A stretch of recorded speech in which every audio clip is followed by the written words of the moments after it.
Hello बच्चों, let's read the question. कह रहा है सेलेक्ट द इनकरेक्ट स्टेटमेंट। चार स्टेटमेंट दे रखे हैं, इनमें से बतानी है इनकरेक्ट कौन सी होगी। पहली स्टेटमेंट में कह रहा है कि the stability of peroxides and super oxide of alkali metals increases with increase in size of metal ion. बिल्कुल सही बात है बच्चों, करेक्ट स्टेटमेंट है बच्चों। ओके, जैसे अगर हम बात करें पेरोक्साइड की, ओके बच्चों, जैसे कि आपकी पेरोक्साइड हो जाएगी Na2O2। ओके बच्चों, ओके, जैसे सोडियम जो है, ओके बच्चों, वो पेरोक्साइड बना लेता है। ओके बच्चों, और जो पोटेशियम है वो सुपर ऑक्साइड बनाता है बच्चों। तो एक तरह से आप कह सकते हो कि जो अब लिथियम है वो ऑक्साइड बनाता है बच्चों केवल। ओके, तो डाउन द ग्रुप क्या होता है, stability of peroxide and super oxide of alkali metal increase करती है। अगर हम बात करें ऑक्साइड आयन की, तो ऑक्साइड आयन कौन सा होता है, O2 माइनस। इनमें बच्चों जो एल्कली मेटल के आयन होंगे उनको M प्लस करके हम डिनोट कर सकते हैं बच्चों। और इनका जैसे ग्रुप 1 में आते हैं आपके alkali metals.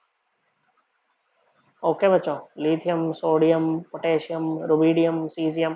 Okay, down the group her step पे एक एडिशनल शेल ऐड होता है तो साइज क्या करता है, इंक्रीज करता है। O2 माइनस ही आपका ऑक्साइड आयन है बच्चों। ओके, इसमें आप एक ऑक्सीजन एटम दे दो इसको बच्चों। ओके, और ये क्या बना लेगा बच्चों, पर आयन बनाएगा। ओके बच्चों, इस पे एक ऑक्सीजन ऐड कर दो बच्चों, तो ये आपका सुपर ऑक्साइड आयन बना लेगा। क्या बनाएगा, सुपर ऑक्साइड आयन बनाएगा। अब जो लिथियम है ना बच्चों, इसमें लिथियम लिथियम प्लस की फॉर्म में है बच्चों। ओके, इसकी स्मॉल साइज होने के कारण इसके अराउंड जो पॉजिटिव चार्ज की फील्ड है ना, वो इतनी स्ट्रांग होती है कि वो एकदम से ना बच्चों ऑक्साइड आयन को अपने ऊपर चिपका लेती है। यहाँ पर ये ऑक्सीजन एटम को ऐड होकर के ना पर नहीं बनाने देती है बच्चों। ओके, सिमिलरली ऐसी जो सोडियम है बच्चों, उसकी भी हाई होती है बच्चों, सोडियम प्लस की जो पॉजिटिव चार्ज की फील्ड है, लेकिन पर बन जाता है, सुपर ऑक्साइड नहीं बनाने देता है बच्चों।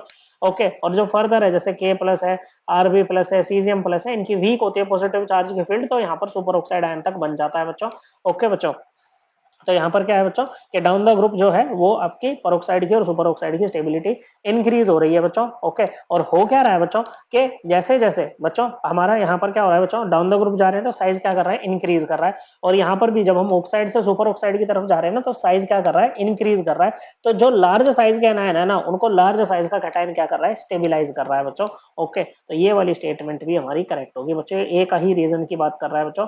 ओके, पहले वाले का मतलब increases in stability in a is due to stabilisation of large anions by larger cations through lattice energy effects. Okay बच्चों, अब इसको देखते हैं बच्चों।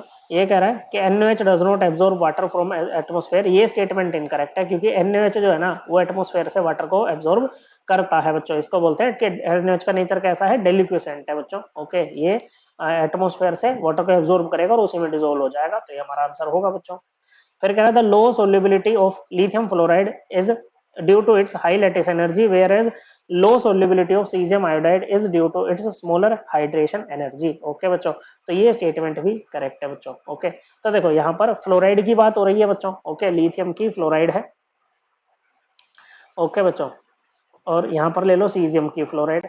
ओके बच्चों, यहाँ पर ले लो आप क्या बच्चों, ये लिथियम का आयोडाइड, और यहाँ पर ले लो बच्चों सीजियम का आयोडाइड। ओके बच्चों, तो देखो क्या होता है, लेटिस सोल्यूबल अगर किसी को होना है ना, तो लेटिस एनर्जी जो है वो कम होनी चाहिए हाइड्रेशन एनर्जी से। लेटिस एनर्जी होती है, ये वो एनर्जी होती है जब आपके पास में एक मोल सॉलिड आयनिक कंपाउंड है, उसको आपको तोड़ना है कॉन्स्टिट्यूएंट गैसियस आयंस में, तो एनर्जी जो लगेगी वो लेटिस एनर्जी है। और आयंस का जब हाइड्रेशन होगा उससे जो एनर्जी रिलीज होती है वो होती है क्या बच्चों, हाइड्रेशन एनर्जी। तो हाइड्रेशन एनर्जी लेटिस एनर्जी से ज्यादा होनी चाहिए सोल्यूबिलिटी के लिए। ओके बच्चों, तो जो लिथियम फ्लोराइड है ना बच्चों, इसकी लेटिस एनर्जी जो होती है ना वो जो बहुत हाई होती है बच्चों। ओके, क्या होती है, बहुत हाई होती है। अगर सीजियम लिथियम फ्लोराइड से सीजियम फ्लोराइड की तरफ जाए ना, तो सबसे ज्यादा जो लेटिस एनर्जी होगी ना वो इसी की होगी, लिथियम फ्लोराइड की। क्योंकि लेटिस एनर्जी हो या फिर हाइड्रेशन एनर्जी हो, दोनों ही क्या होती है बच्चों